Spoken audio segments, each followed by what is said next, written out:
Today, we're going to connect a figure from ancient scripture with a math problem you probably learned back in middle school. And you know what? The link between them is hiding in plain sight.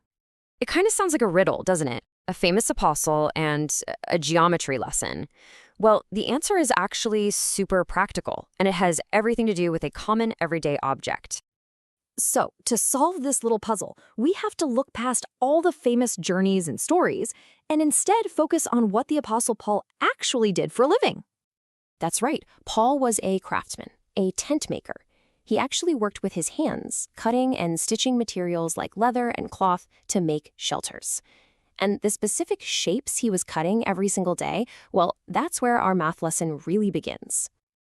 This brings us to the key geometric shape at the very heart of this story, a shape Paul would have been an absolute master of for his craft.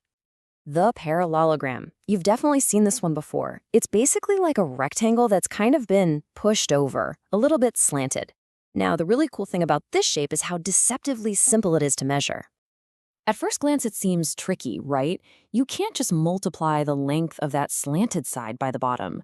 So how would a craftsman like Paul know exactly how much material he needed for a tent panel? Okay, now this is the fun part. Watch closely.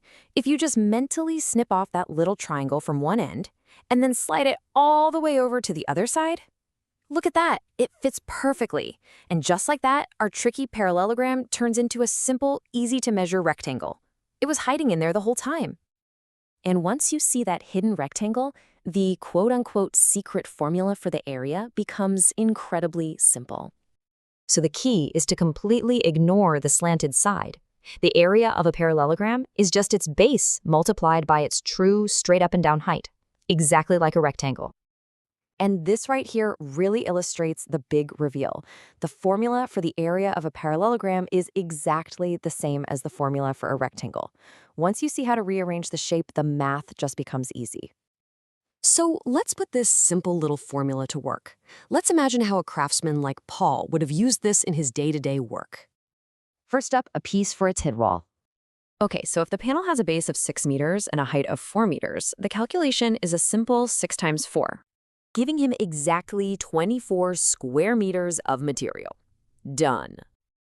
All right, let's try a different piece, maybe for a section of the roof.